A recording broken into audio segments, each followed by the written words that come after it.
Boa noite, queridos irmãos. Estamos aqui novamente para adorar o Senhor juntamente com todos vocês aí em casa, juntamente com a banda, adorar e engrandecer o nome do Senhor. Que Deus te abençoe, te guarde e te dê uma noite abençoada para a glória do nome do Senhor Jesus Cristo. Quero orar com você nesse início de culto, de adoração, onde vamos ter o estudo da palavra de Deus. E eu creio que Deus vai falar muito ao seu coração. Senhor Deus, obrigado por esta noite, por esse dia que nós passamos. Te agradecemos que o Senhor continua conosco a cada momento, guiando nossos passos, nos guardando, nos fortalecendo em meio a tudo que estamos passando. O Senhor está conosco, está nos fortalecendo nossas vidas, nossa família. Ó Deus, que o Senhor esteja conosco durante este culto, abençoando, guardando, cuidando. Derrame bênção sobre nós e aceita a nossa adoração agora, para a honra e glória do teu santo nome. Nós pedimos e te agradecemos em nome de Jesus. Amém. A paz de Cristo, igreja.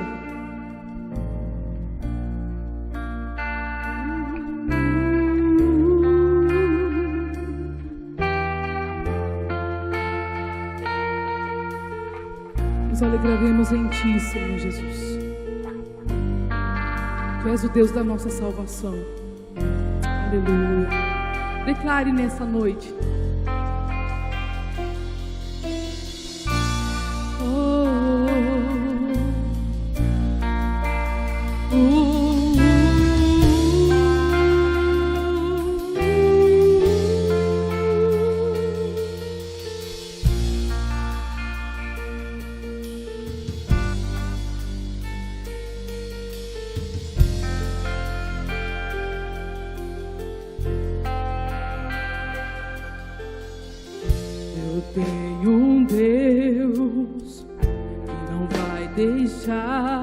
Essa luta me matar, o desespero me tomar, por mais pressão que seja a situação, o controle ainda está na palma de suas mãos. Eu tenho um Deus que não vai deixar essa luta me matar, o desespero me tomar, por mais pressão que seja a situação, o controle ainda está na palma de suas mãos. O choro dura uma noite, mas a alegria ela vem pela manhã. Eu creio.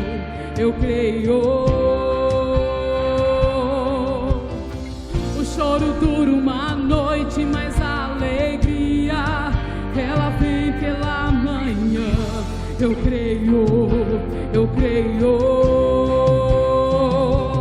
Ainda que a figueira não floresça, que não haja fruto na vide e o produto da oliveira, todavia me alegrarei, todavia me alegrarei, todavia me alegrarei.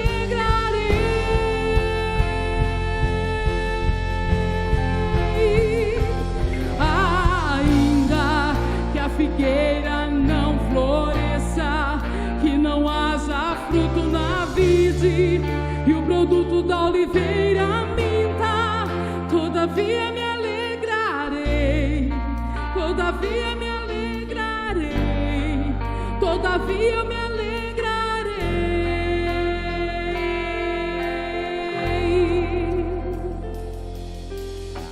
O choro dura uma noite, mas a alegria ela vem pela manhã. Eu creio.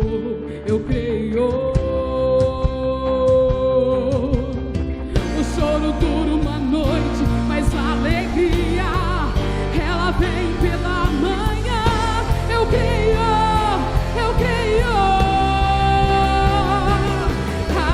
Ainda que a figueira não floresça, que não haja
choro dura uma noite, mas a alegria, ela vem pela manhã. Eu creio, eu creio.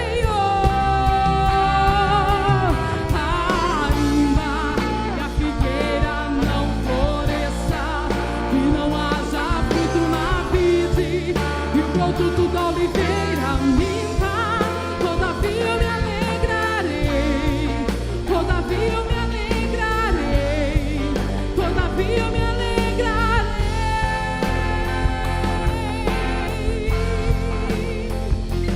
Ainda que a figueira não floresça e não haja fruto na vide e o produto da oliveira minta, todavia eu me alegrarei, todavia eu me alegrarei, todavia eu me alegrarei.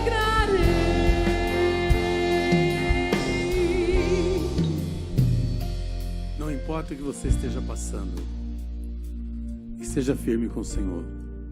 Se alegre no Senhor.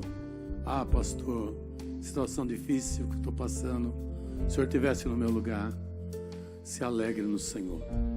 Cante louvores, que a vitória virá sobre a tua vida. Senhor Deus, abençoa nossas famílias.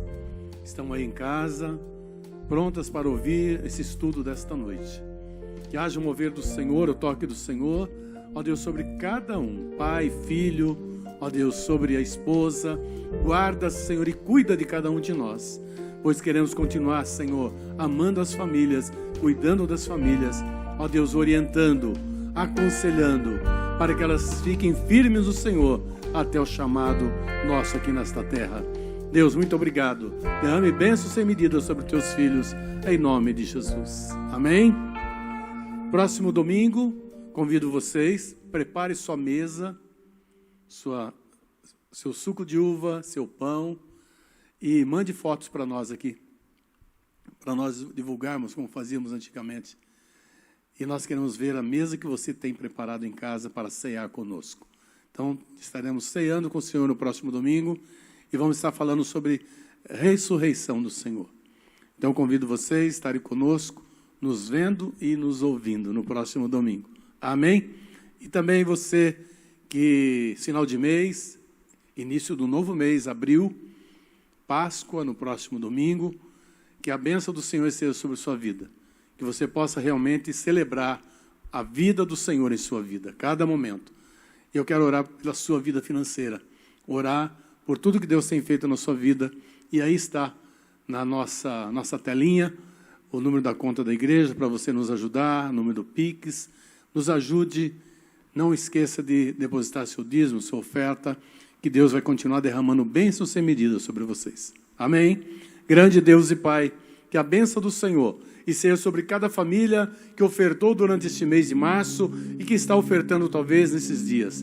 Que o Senhor esteja com cada um dos teus filhos, guardando, cuidando, sustentando, que não venha faltar o pão de cada dia em cada lar. Prospera, guarda cada um, que teus filhos saibam, Senhor, empreender o seu dinheiro com sabedoria, não jogando fora, não desperdiçando, mas que o Senhor esteja abençoando, que teus filhos possam fazer da melhor forma possível, para a glória do teu nome. Nós abençoamos todas as famílias, todos os empresários, em nome de Jesus. Obrigado, Deus. Deus abençoe cada um de vocês.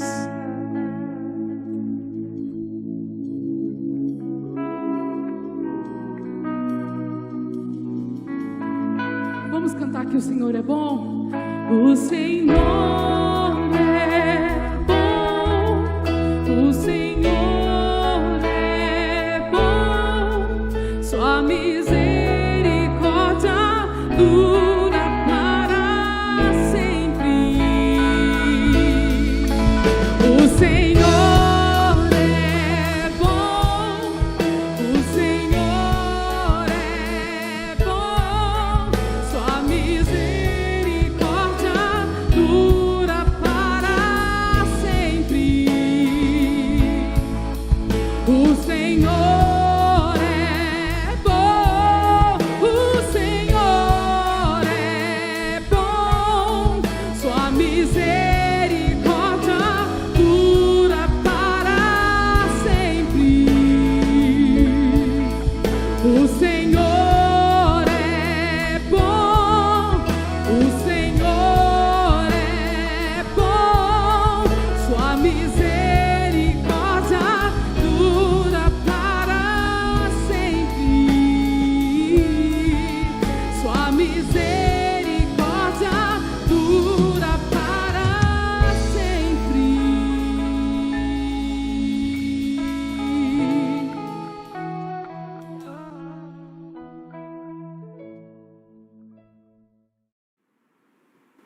Aleluia! Graça e a paz do Senhor Jesus a todos.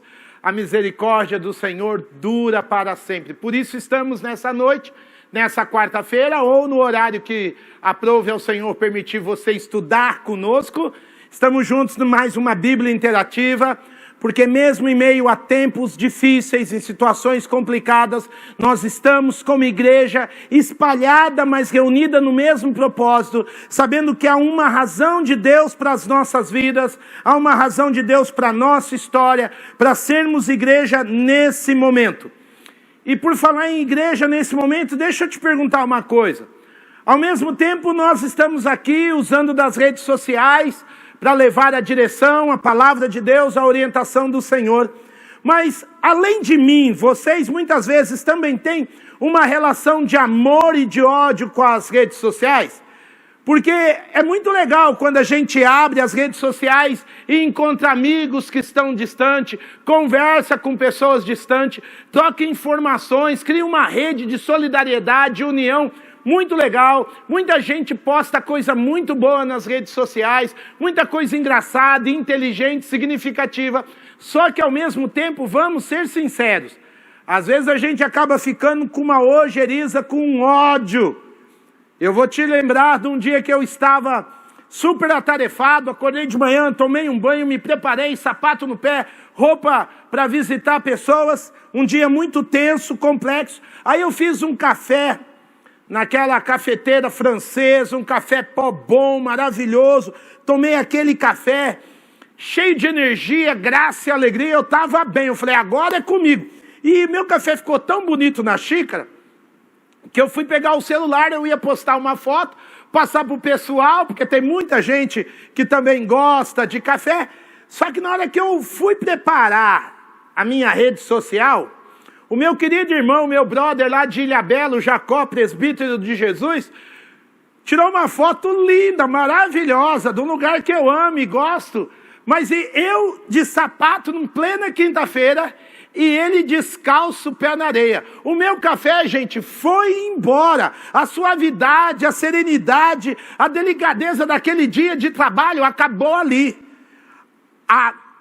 Olhar para a foto de um lugar que eu amo, conheço, mas que eu estou longe, comparado ao dia que eu ia ter aqui em Americana, acabou. Acabou meu dia, acabou o sorriso, acabou o café, não postei nada. Porque esse é um dos efeitos das redes sociais. Ou melhor, esse é um dos efeitos da realidade humana e espiritual que vivemos.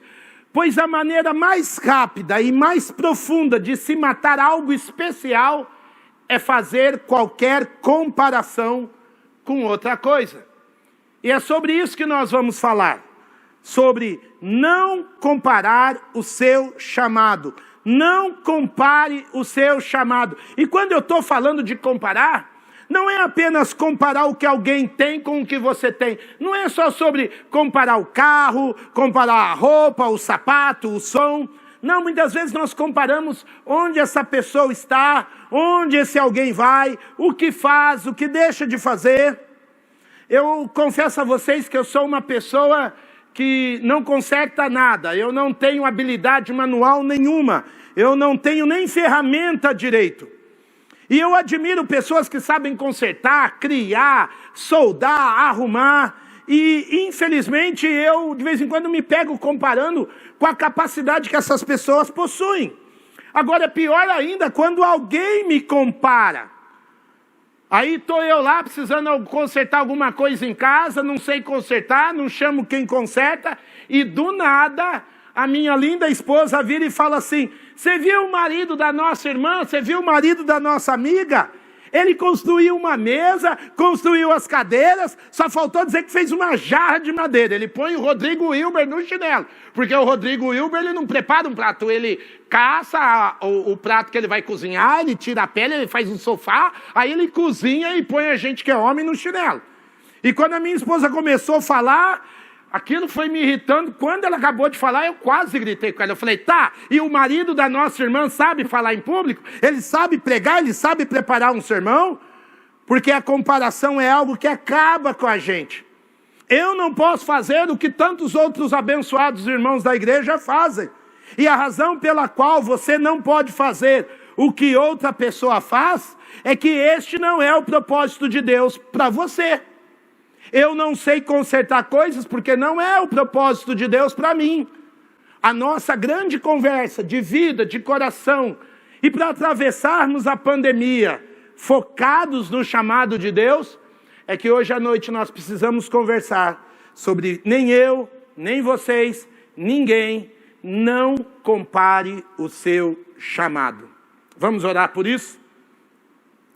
Amado Deus e Pai, nós estamos hoje à noite dispostos a deixar o Teu Espírito sondar as nossas mentes, os nossos corações, as nossas vidas, para que a Tua graça nos direcione a entender ainda mais dos Teus propósitos através de nós. No momento onde a raça humana está sendo confrontada, chocada, nós queremos entender os Teus propósitos de graça e vida para as nossas vidas. E clamamos que em nome de Jesus o Senhor nos ensine, de uma vez por todas, a não deixarmos os nossos corações se comparar ao propósito e à vida de ninguém. Dirige Teu povo onde estiver através desta palavra, em nome de Jesus. Hashtag não compare seu propósito. Por quê? Porque há uma razão. Há uma razão de Deus estar trabalhando a sua história, sua vida, sua mente, seu coração.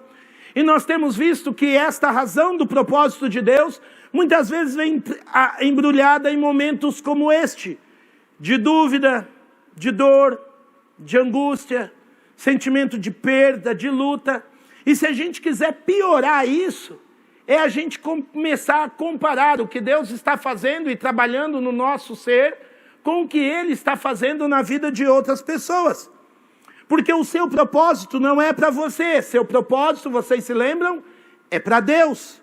E você serve aos propósitos de Deus através da sua história, na sua geração.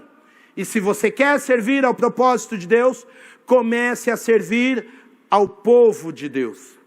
E uma coisa que enriquece o nosso serviço no meio do povo de Deus é não comparar o seu chamado. Talvez você fique indignado quando você compara maçã com pera. As duas são frutas, as duas são doces, mas as duas têm características próprias. Podem ser até mesmo da mesma família biológica.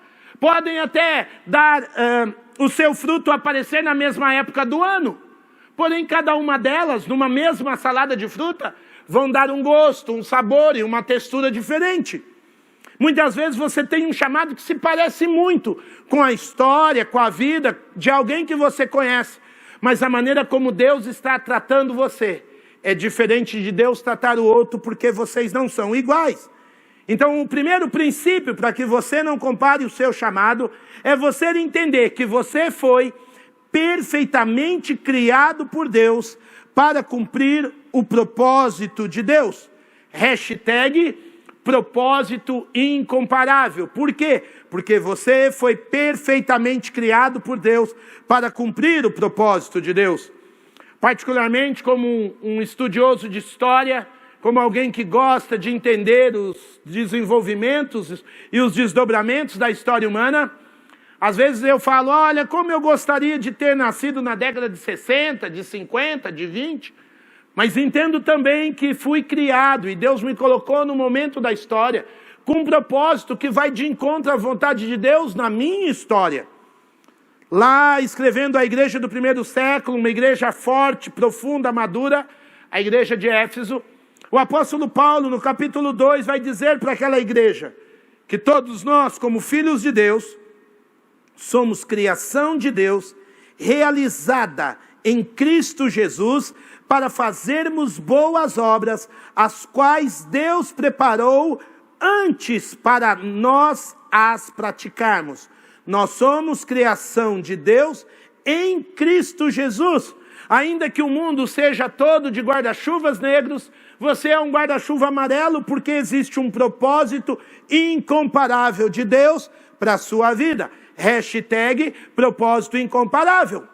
Paulo está ensinando que a partir do momento que nós nos rendemos a Cristo Jesus, os propósitos de Deus para as nossas vidas já se encontram com aquilo que Deus havia preparado em Cristo para nós, antes mesmo da fundação do mundo. Nós somos, coloquei aqui a palavra criação, nós somos numa tradução literal do grego, nós somos como filhos de Deus em Cristo, sempre a partir de Cristo, uma obra-prima nas mãos de Deus. A palavra grega para criação é poiema. Poiema, de onde do latim se tira a palavra poesia. Ou seja, todos os filhos e filhas do Senhor são uma declaração poética de Deus para o mundo em decadência. Porque tudo que Deus criou em Cristo Jesus, tudo que Deus designou a partir de Cristo Jesus, Deus tem um propósito. Lembram-se da história do menininho que tinha uma deficiência física? Ele não podia brincar com seus amigos, ele não podia correr com seus amigos, mas era um menino sorridente, um menino alegre. E todas as vezes que alguém perguntava para esse menino, por que você, apesar da sua limitação, é alguém para cima, é alguém alegre, de bom humor? Ele falava, vamos lá no meu quarto para você entender. E quando você chegava no quarto desse menino, ele tinha pintado um quadro nas paredes, um quadro muito bonito, com um dom, um talento que ele tinha. E lá no começo do quadro estava escrito, Deus fez tudo bom. E no meio do quadro ele se colocava, ele desenhou ele mesmo e colocou, eu fui feito por Deus. E embaixo ele colocou, eu sou bom porque Deus não faz porcarias. Aleluia. Oh, se nós tivéssemos a consciência desse menino. Ou se todos nós entendêssemos que até mesmo o fato de sermos criação da graça de Deus evidencia que Deus tem um propósito para nós e nós estamos como um objeto necessário, como uma criatura necessária ao grande propósito de Deus.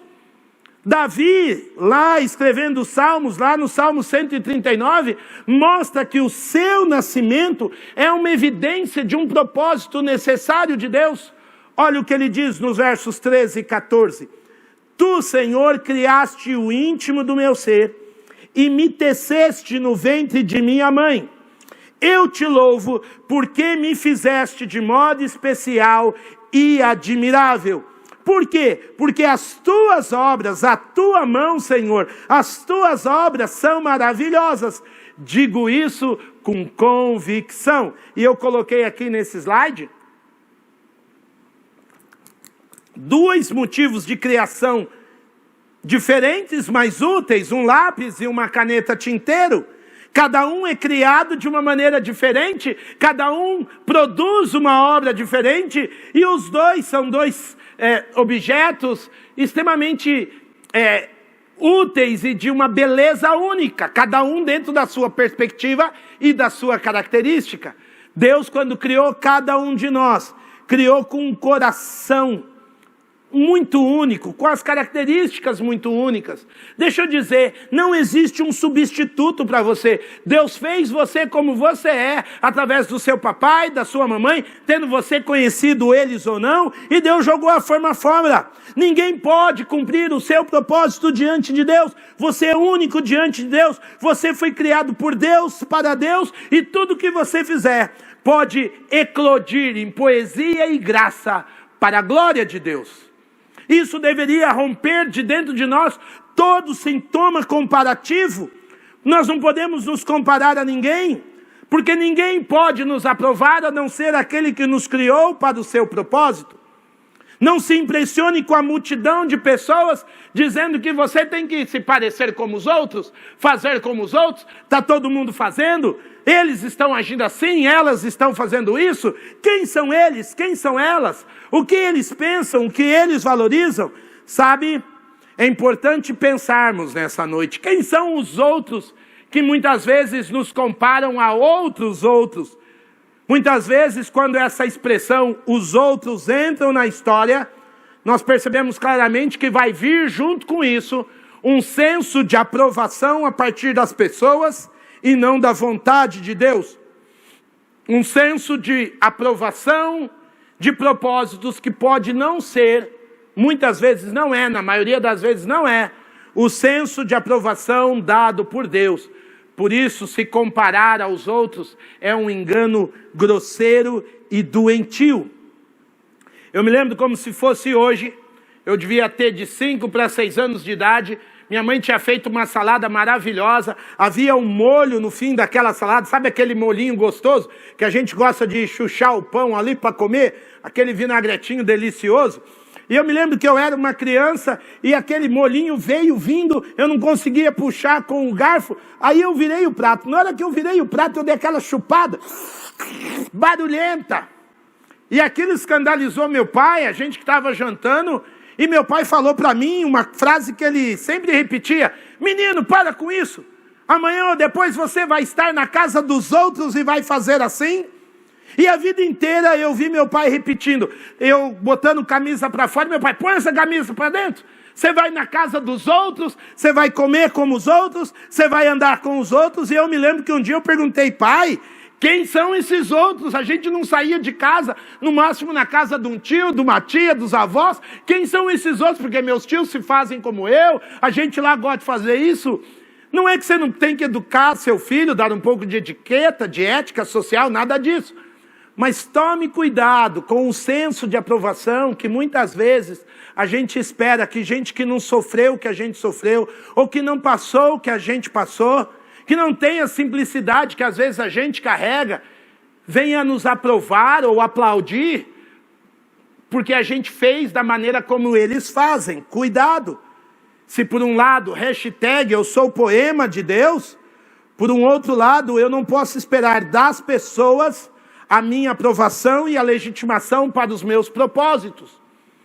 Pais queridos, pais que me ouvem, eu estava vendo na Netflix, alguns dias atrás, um documentário que saiu a respeito de um grande escândalo que estourou nos Estados Unidos, quando famílias muito ricas queriam que os seus filhos estudassem, talvez nas 5 ou 6 maiores universidades americanas, e para que os seus filhos entrassem, pais mentiram no currículo dos seus filhos, subornaram, corromperam pessoas, feriram a lei americana a respeito disso. Para quê? Para que os seus filhos se mostrassem aprovados, para que os seus filhos se mostrassem superiores aos que estão em outras universidades. E lá no documentário mostra que esses pais, comprando e se corrompendo, foram presos. Então aquilo que eles não queriam de vergonha para os seus filhos, em nome de ter a aprovação social, eles passaram por uma vergonha muito maior, uma vergonha muito pior, que nem os seus filhos precisavam que eles passassem. Procure lá, corrupção, universidades, eu acho que é privilégio e corrupção. Esses filhos podiam estar em outras universidades tão boas quanto aquelas, mas a mentira e o engano e a necessidade da aprovação dos outros fizeram que esses pais se corrompessem.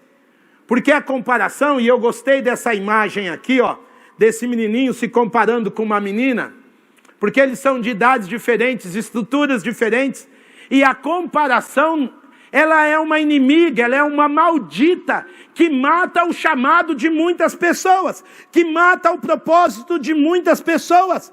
Se do domingo passado, no Valorizando Bons Conselheiros, eu disse que a voz de Deus não é a voz do povo, a maioria da sociedade não transmite a voz de Deus, hoje eu tenho que te lembrar que a comparação entre pessoas diferentes, de casas, famílias, histórias diferentes, na sua própria espiritualidade, a comparação é inimiga do chamado de Deus.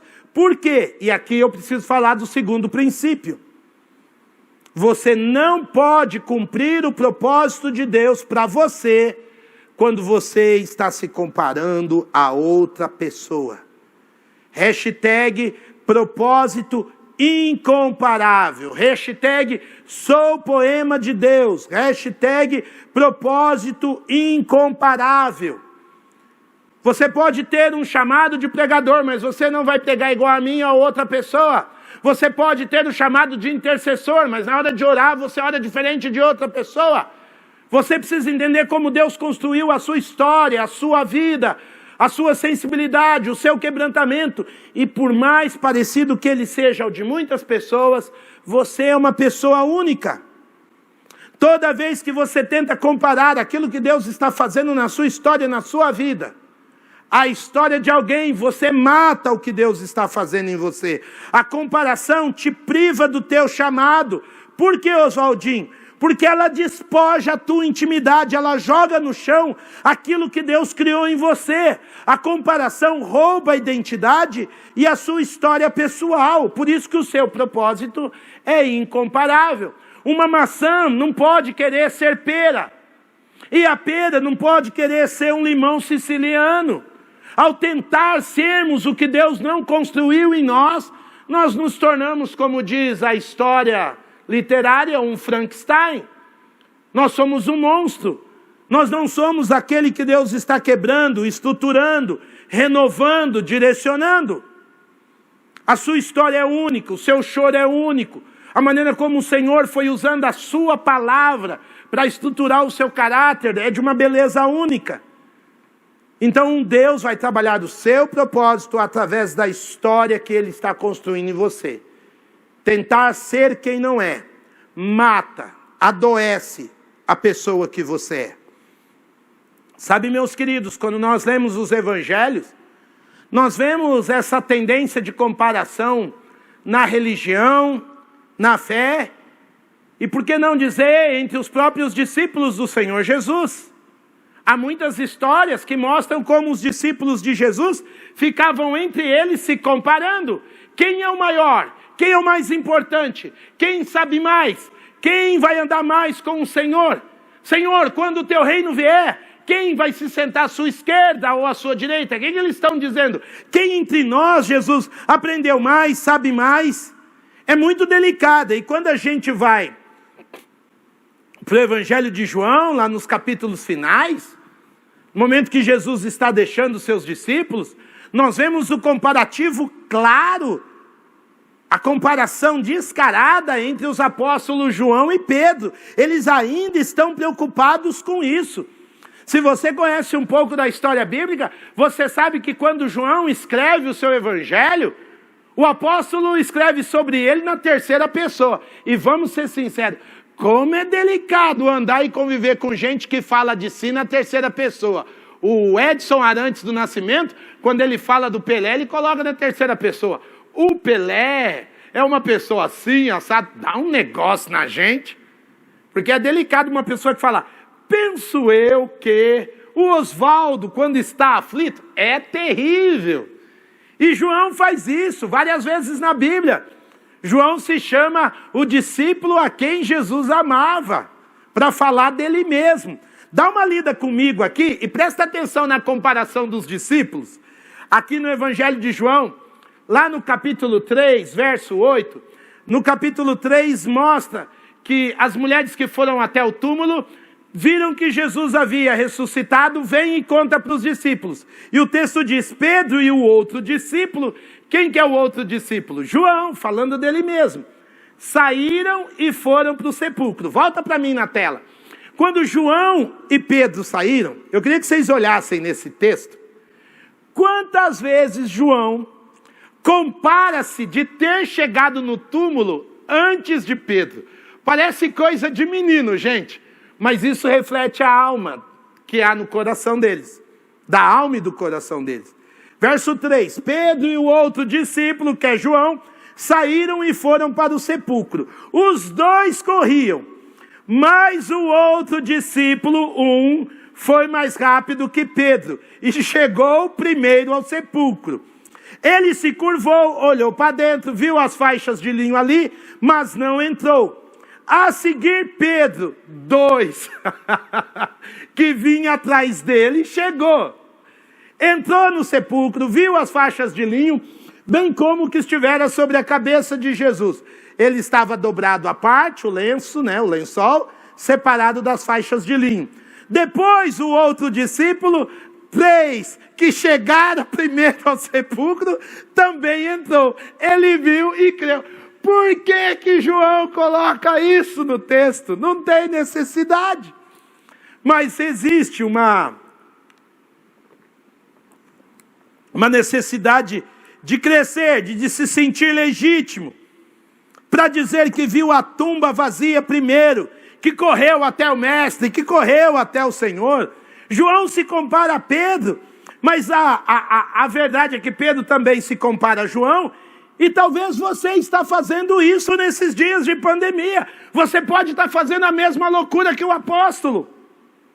Quantas mães não estão ficando loucas nessa pandemia, porque a vizinha do apartamento do lado vai lá na rede social do prédio e coloca as guloseimas que ela está fazendo, as geleias de fruta vermelha, os pães, os bolos. E você, minha filha, vai tentar fazer um bolinho de chuva, não sai nada. Aí, minha querida, você, a sua vizinha, põe uma foto que ela está com as crianças, montando quebra-cabeça, ela criou jogos infantis. E você não está tendo nem paciência para olhar para a sua criança. Quantos casamentos, essa conversa é séria, gente querido.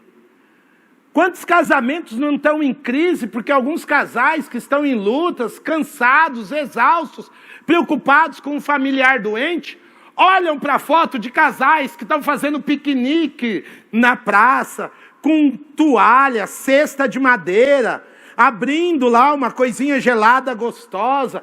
Casais que estão reorganizando biblioteca, armários juntos, caminhando, pedalando. E o seu marido nem para casa volta de tanto que o desgramado está trabalhando. Você não está dando conta de cuidar das crianças, fazer a lição, cozinhar. Às vezes visitar alguém que está doente.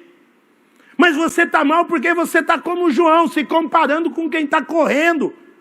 Talvez você está se comparando com colegas de trabalho, que trabalham igual a você, mas que depois colocam nas redes sociais, que está aumentando o número de seguidores de jogadores de xadrez, e você nem sabe jogar xadrez.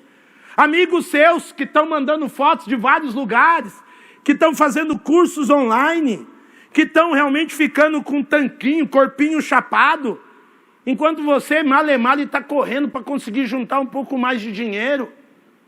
Essas comparações matam, adoecem, enlouquecem desnecessariamente. Por quê? Porque cada um está tendo um propósito e uma história diante de Deus.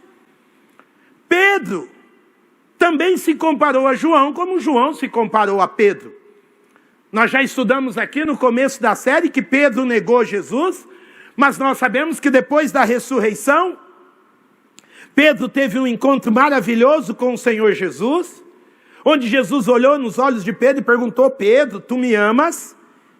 E para cada resposta que Pedro dava, dizendo sim, Senhor, eu te amo, Jesus dizia: alimenta minhas ovelhas, apacenta minhas ovelhas. Depois da ressurreição, Jesus está dizendo: Pedro, lá no verso 18 de João 21, Jesus disse: Pedro, está aqui o seu propósito de vida, seu propósito de coração, está aqui o teu chamado, depois de tanta dor, de tanto sofrimento. Pedro, alimenta minhas ovelhas. Lá no verso 20, Pedro voltou-se e viu que o discípulo a quem Jesus amava o seguia. Olha João falando dele. Pedro está aqui andando lado a lado com Jesus e olha por trás e vê João. Este era o que estivera ao lado de Jesus durante a ceia e perguntara: Senhor, quem irá te trair? E quando Pedro viu esse discípulo, João perguntou: Senhor, e quanto a ele? Olha o coração de Pedro se comparando ao de João. Jesus respondeu: se eu quiser que ele permaneça vivo até que eu volte, o que te importa, Pedro? Quanto a você, siga-me. É Jesus dizendo: Pedro, o teu propósito é alimentar minhas ovelhas, o teu chamado é ensinar o meu povo, é testemunhar sobre a minha ressurreição. Pare de comparar a sua vocação com a de João. Pare de comparar o que você não foi projetado para fazer. O João vai viver mais porque ele vai escrever do Apocalipse, mas um dia ele vai morrer. Você vai pregar em outros lugares. Você não pode cumprir o propósito de Deus para você enquanto você se comparar às outras pessoas. Você é um poema único de Deus. Hashtag sou poema de Deus. E o poema de Deus é único na minha história. A maneira mais rápida de matar algo de Deus na sua vida é compará-lo a alguém ou a alguma situação.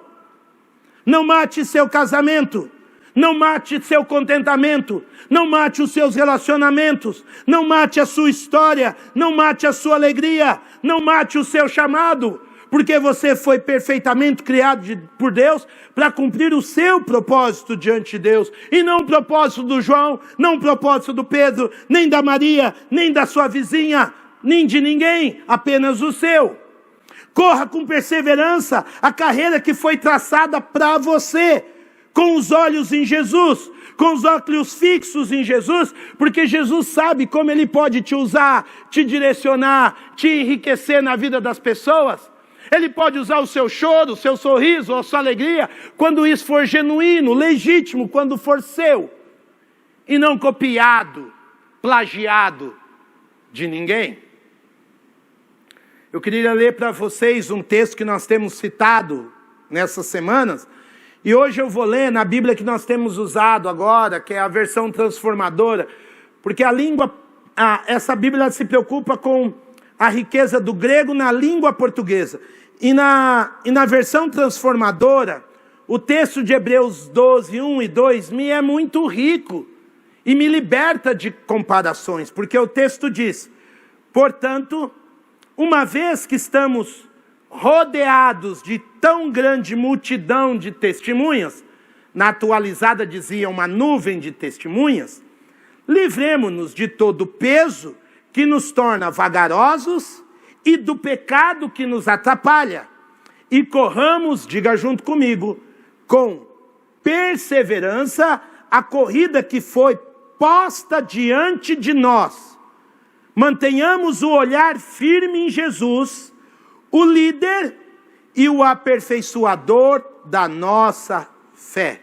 Destaque nas palavras: se temos que desenvolver o nosso propósito, temos que fazê-lo com perseverança.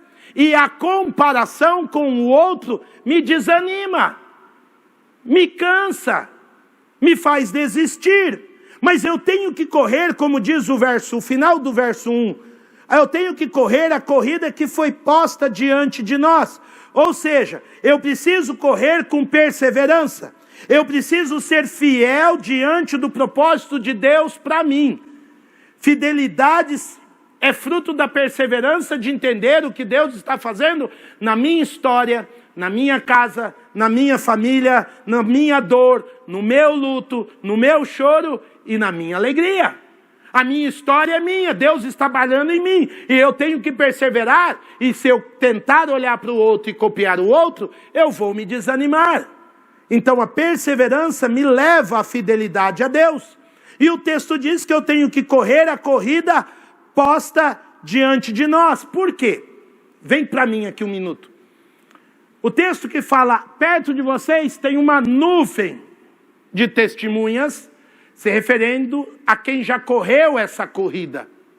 E agora ele diz, essa multidão de testemunhas está ao seu redor, eles não estão mais correndo, mas quem está correndo é você.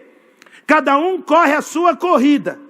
Você não corre comparado a ninguém, você tem a sua própria corrida. Ele não está falando que você tem a sua própria raia dentro de uma corrida. Você tem a sua corrida, o seu chamado, o seu propósito. O outro tem a corrida dele, tem outras raias na corrida dele. Você tem o seu propósito diante de Deus. E quando você corre dentro do seu propósito, você vai saber as suas alegrias, a sua preparação e o seu prêmio, a sua recompensa, que é diferente da corrida do outro. Mas para você correr a sua corrida, fixe os olhos em Jesus. Não nas pessoas que estão correndo as corridas delas. Você não corre para agradar as pessoas. Você corre para agradar quem te colocou na corrida da fé e da vida espiritual, que é Jesus Cristo. Deixa eu dizer uma coisa, olha para mim. Você pode até ouvir a nuvem de testemunhas, a multidão. E testemunhas porque são pessoas que já correram, venceram e estão dizendo para você, corra, vai lá. Estão te apoiando, estão te incentivando, estão sendo referência. A nuvem, a multidão de testemunhas entra no ouvido. mas os teus olhos, o teu propósito, a tua meta tem que estar fixada na pessoa do Senhor Jesus. Os ouvidos ouvem o incentivo e apoio, mas os olhos fixos estão na vontade, no objetivo, no alvo do Senhor Jesus, que, como disse o texto bíblico, é o nosso líder e aperfeiçoador da fé. Ele é líder no nosso caráter e Ele é o aperfeiçoador do nosso caráter. Estamos de olho fixo nele, porque Ele foi o pioneiro nessa coisa de crer apesar da dor. Ele foi o primeiro a dizer na eternidade: façamos o homem a nossa imagem e semelhança, e amanhã depois eu vou ter que morrer por esses homens. Ele é o aperfeiçoador da nossa fé, porque Ele corrige o nosso peito na hora de correr, Ele corrige a nossa respiração, Ele corrige o nosso andar, Ele corrige a nossa velocidade. É impossível você ganhar essa corrida se comparando a alguém, e é impossível você ganhar a corrida no lugar de outra pessoa. Você tem que fixar em Jesus, porque é Ele que te fará ganhar a sua corrida. Na pista de corrida, e eu já corri quando fininho, a maneira mais rápida de você perder a corrida é olhar para trás. Porque quando você olha para trás, você tira o seu peito, a sua respiração, o seu gestual, o seu muscular, você fere o seu corpo a olhar para trás dentro da velocidade. Se você quer perder a corrida, olhe para o lado, se compare às pessoas, ou olhe para trás para ver quem está atrás de você. Sua meta é para frente, é na glória, é no céu. Se comparar às pessoas, quebra o seu ritmo, causa rupturas. O maior corredor da história, o Usain Bolt, o homem mais rápido do mundo, quando ele está em muita vantagem na corrida, você pode procurar isso no YouTube, ele, como diz o mineiro, ele dá uma olhada de soslaio, de esgueio. Ele não vira a cabeça. Quando ele sabe que ele vai bater um recorde e o relógio do recorde está aqui, ele dá uma olhadinha assim, ó. Tem fotos e mais fotos dele olhando assim, ó, de esgueio, com o rabinho do zóio, para não perder o foco, para não perder o objetivo. Aí tem gente que vai dizer: ah, Oswaldinho, mas você não luta com os sentimentos que eu luto com a minha vida. Você é um pastor, você estuda a palavra de Deus continuamente. Você é um psicólogo, estudou alma humana. Você tem o dom da oratória, falo. Querido irmão, não se compare a mim em nome de Jesus. Porque todos nós, sem exceção, temos as nossas inseguranças. Temos as nossas covardias. Temos as nossas fraquezas. Nós olhamos para as pessoas que venceram mais que a gente e a gente se sente pequeno. Eu já fracassei várias vezes, meus irmãos. Eu tenho exemplos muito bonitos de pessoas que venceram coisas em corridas que eu perdi, em situações que eu perdi. Conheço pessoas muito melhores que eu em todas as áreas que eu me dedico. Por quê? Porque nós não conseguimos vencer todas as corridas. E às vezes, preste atenção, às vezes tem gente que é até pior que a gente, mas consegue ir mais longe, mais rápido, e às vezes tem até mais destaque que a gente, fazendo coisas que não se devia fazer. Tendo uma mente e um coração, às vezes, que a gente sabe, até reprovado por Deus. Mas é gente que está sendo aplaudida, popularizada, faz sucesso aos olhos dos homens. E isso nos traz insegurança? Também nos traz. Eu posso dizer para vocês, com todo carinho, com todo respeito, que eu cresci numa família que, infelizmente, era muito comparativa. Eu era filho caçula, eu era comparado ao meu irmão mais velho, eu era comparado aos meus tios, aos meus primos, e tudo era comparado. O jeito de vestir, o jeito de falar, se aquele primo ganhou mais dinheiro, se aquela prima teve mais prêmios, se alguém já estava namorando, se aquele parecia mais bonito, tudo. Eu cresci num lugar onde tudo se comparava. E isso é horrível. Depois eu conheci Jesus, entreguei minha vida para Jesus e fui parar numa igreja que foi uma bênção na minha vida. Mas eu tive um discipulado numa igreja, numa religiosidade extremamente comparativa. Os pastores se comparavam, a igreja se comparava com igrejas maiores, com igrejas menores. Se você estava aprendendo a pregar, você era comparado com gente que pregava mais tempo, quem era convidado para pregar no acampamento, quem era convidado para pregar numa conferência. E até hoje o nosso meio evangélico é cheio de comparações. Um texto que muito me curou, porque durante uma fase da minha vida eu estava numa denominação, eu não podia ser ainda reconhecido como pastor naquela denominação. O pastor da nossa igreja, que era um meu querido, meu mentor espiritual, saiu. Até que viesse um outro pastor, eu fui ocupando a vaga, mas eu não podia ser, eu tinha o cargo de evangelista. E ali eu pregava, ensinava, mas eu não podia ser o pastor. De vez em quando eles queriam chamar alguém de uma outra cidade, mas era muito longe. Queriam trazer um fulano para ser o pastor, mas era muito caro. Enquanto isso eu ia ficando porque eu era mão de obra barato. E eu comecei a entrar numa crise espiritual absurda, se realmente eu tinha um chamado e um propósito de Deus na minha vida. Até o dia que eu fui estudar um texto que esse pastor que morreu, o pastor Davi, me ensinou muito. E eu fui ver um momento da história onde Deus chamou um jovem que ia começar um momento especial da história do povo de Deus. E o maior líder tinha levado o pessoal até ali, só que agora esse moço vai ter que dirigir o projeto de Deus. E Deus me ensinou em Josué, capítulo 1, verso 2, que quando Deus chamou Josué, as 5 primeiras palavras do Senhor no chamado de Josué foram: Moisés, meu servo, é morto. Deus vai começar um projeto maravilhoso sobre a vida de Josué. E a primeira coisa que Deus mata no coração de Josué é qualquer comparativo com Moisés. Moisés morreu.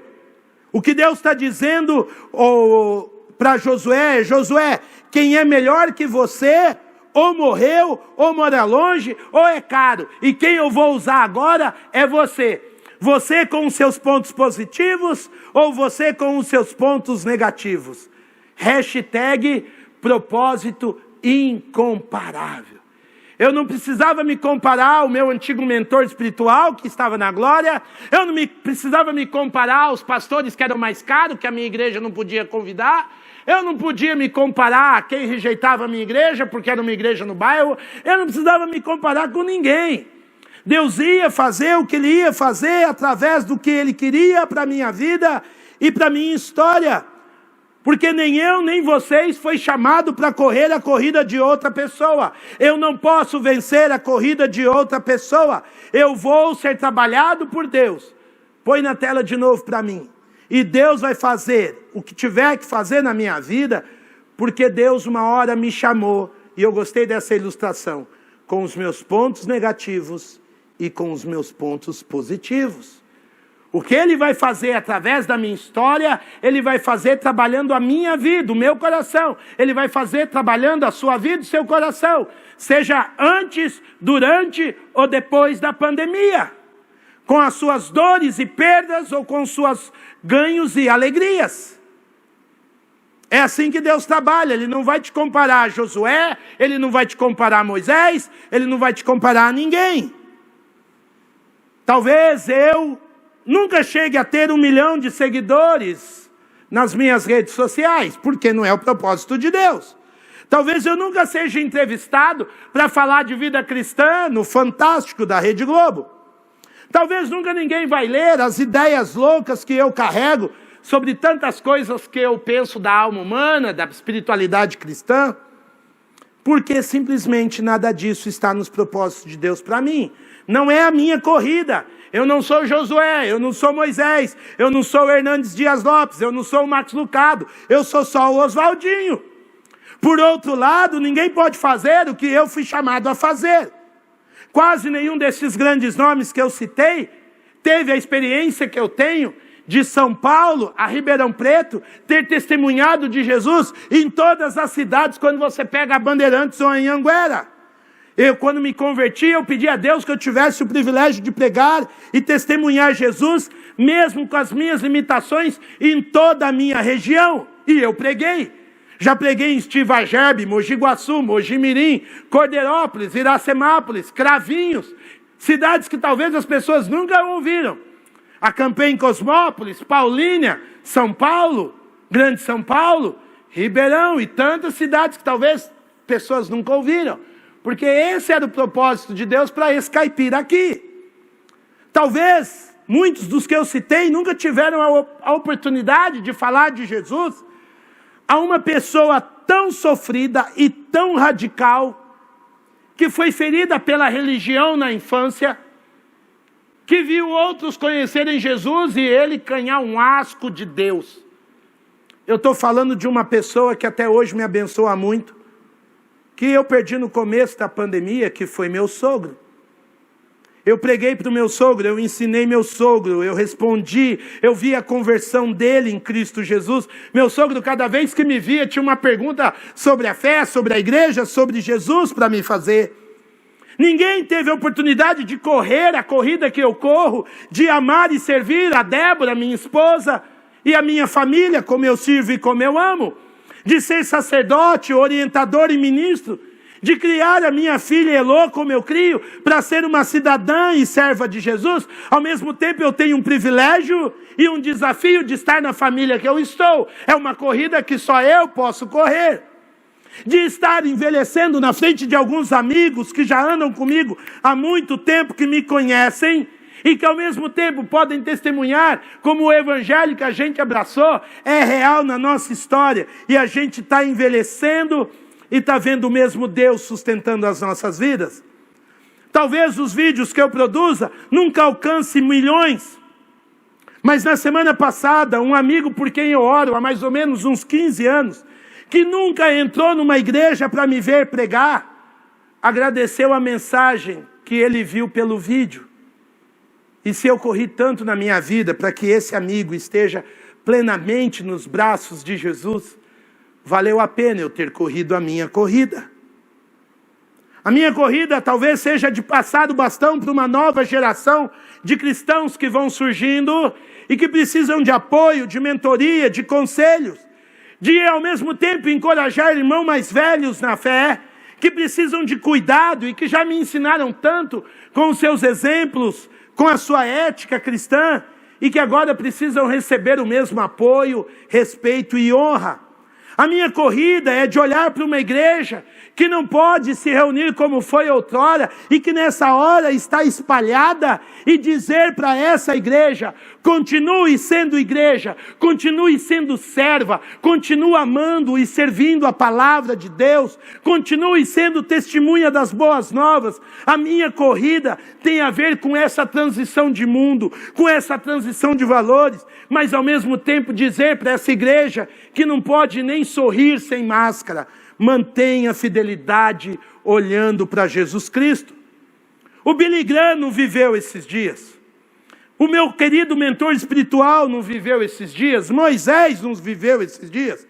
Eu não pude correr a corrida deles, e eles não podem correr a minha corrida e a corrida que você corre enquanto igreja de Jesus. E aí me vale perguntar: e você? Você está correndo no seu chamado? Você está correndo com os olhos fixos no seu Senhor Jesus? Você está correndo dentro do propósito e do chamado que o Senhor colocou no seu coração? Você está criando seus filhos no temor, na dependência, na oração, no poder do Espírito? Você já pregou sobre batismo no Espírito Santo para os seus filhos de 5, 7, 12, 16 anos? Você está tirando o seu diploma, a sua graduação, mesmo que online? Você está nas redes sociais, inspirando, encorajando, nutrindo o coração dos seus irmãos e dos seus amigos? Você está dando o seu testemunho nesses dias? Você está correndo pela sua família? Ainda que você esteja tendo que trocar a fralda de crianças, ou trocar a fralda de idosos que dependem de você nesse momento, mas você está cumprindo o seu propósito com amor, com compaixão, com gratidão diante de Deus, porque você pode fazer diferença. Você é poesia de Deus, o seu chamado é incomparável. Você foi criado em Cristo para as boas obras antes da fundação do mundo. Mantenha os teus olhos no Senhor Jesus. Deus te criou para esse momento na história. Davi serviu a sua geração e você está sendo chamado para ser um servo de Deus neste momento de dor, de angústia, na sua geração. Sirva Jesus hoje, fielmente, dentro do teu propósito, dentro do teu trabalho, dentro da tua casa, dentro da tua corrida. Hashtag, teu propósito é incomparável. O sucesso diante de Deus não é algo que nós vamos alcançar quando a gente envelhecer ou morrer. O sucesso diante de Deus não é uma meta a ser abraçada no futuro. Sucesso não é quando as coisas voltarem ao velho normal, do jeito que a gente gostava e ser tudo legal. Não. Sucesso é ser fiel ao Senhor Jesus hoje, onde você está, cuidando das pessoas que Ele colocou ao seu redor, sendo igreja no lugar que Ele te colocou, abençoando, nutrindo, vivendo dentro da palavra, dos preceitos e no poder do Espírito Santo. Ao acabar esse encontro hoje à noite, a rapaziada da técnica vai voltar para casa, para a família. Amanhã alguns deles trabalham em outros locais, servindo a Deus dentro do propósito que Deus colocou para eles. Quem abriu, quem limpou essa igreja, vai ter a alegria de voltar para casa e descansar e ver esse culto, porque cumpriu o seu propósito diante de Deus. A banda que tocou, que cantou hoje à noite, que usou das suas habilidades num espaço vazio, mas na tranquilidade, na alegria de terem cumprido o seu propósito, eles não cantaram para o vazio. A meta deles hoje não foi um palco, foi o seu coração. O palco deles hoje é a sua vida, é o seu coração, é a sua alma. Se eu voltar para casa hoje, e eu vou voltar me achando limitado. Eu vou voltar para casa às vezes, igreja, me cobrando de não ter falado algumas coisas que eu queria falar. Frustrado por não ter contado uns testemunhos aqui que eu queria ter dado. Inconformado talvez por não ter lido com vocês alguns textos bíblicos que eu queria ter lido. Mas eu vou voltar para casa, se Deus me permitir, em Cristo Jesus, descansado e tranquilo que em Jesus eu cumpri o que Deus queria para a minha vida hoje, o motivo pelo qual Deus me preservou no meio dessa pandemia. E o que Jesus queria de mim é que eu te dissesse: não compare o seu propósito, não compare o seu chamado, não compare a história de Deus na sua vida com a de ninguém. Ao contrário, seja fiel diante do que Deus está fazendo em você. Deixe fluir o Espírito Santo através da sua vida, das suas capacidades, das suas habilidades, dos seus dons, da sua perseverança, da sua fidelidade, da sua compaixão. Deixe o mundo ver Jesus através de você, porque você é poesia de Deus, com capacidades, habilidades e história única, onde o grande autor da história é Jesus Cristo. Eu quero orar por você. Eu quero orar para que toda comparação caia por terra, em nome de Jesus. Amado Deus e Pai, muito obrigado porque a sua igreja não precisa estar reunida para continuar avançando, crescendo, fazer os teus propósitos. Obrigado porque a tua igreja avança mesmo espalhada. Obrigado porque a tua igreja avança mesmo quando nós não podemos cantar juntos, celebrar juntos ou sorrir juntos. Pelo poder do Espírito Santo eu rogo, Pai amado, encoraje a tua igreja a correr. Estimule a tua igreja hoje a correr dentro dos seus propósitos, dentro dos chamados do Senhor para os seus filhos, olhando fixamente, focadamente, fielmente ao Senhor Jesus. Obrigado porque as coisas, Pai, não precisam voltar ao normal. Nós podemos agir pelo teu poder hoje, com a vida tão confusa, com a vida tão agitada, com o coração tão pequeno pelas dores e perdas. O Senhor está agindo hoje, nos chamando hoje, nos deixando atingir em Cristo Jesus os teus propósitos para as nossas vidas hoje. fortalece a fidelidade do teu povo, fortalece os dons incomparáveis e o propósito incomparável do teu povo.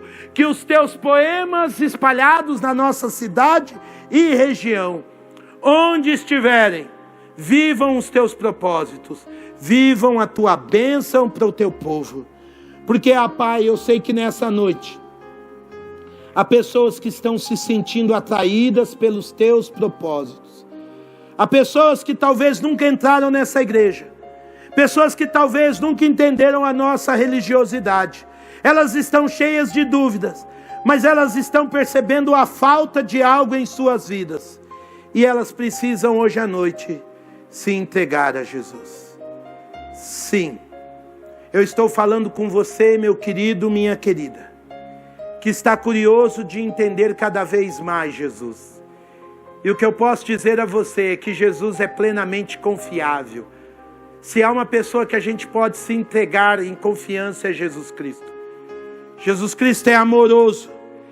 Nós estamos na semana da Páscoa. E Jesus morreu pelos nossos erros, pelas nossas falhas. Jesus morreu por amor. E nós não damos conta da nossa vida. Um vírus mostrou quão pequeno nós somos. E Jesus é a única pessoa incomparável a quem nós podemos entregar o controle das nossas vidas. Talvez nós estamos passando pelo que estamos passando, para que você possa dizer a Jesus: Jesus, seja o Senhor da minha vida, seja o Senhor da minha história. Me perdoa dos meus erros e falhas, dos meus pecados, das minhas fugas, dos meus desvios. E me dirija aos teus propósitos. E não me deixe comparar o teu chamado sobre a minha vida com mais ninguém. Não compare o seu chamado. Senhor Jesus, abençoa esse homem, esse jovem, essa mulher, esse idoso, essa idosa, que hoje quer te conhecer mais, que hoje quer pedir perdão pelos seus pecados, que entendeu que há uma razão do Senhor dirigir as nossas vidas e nossas histórias.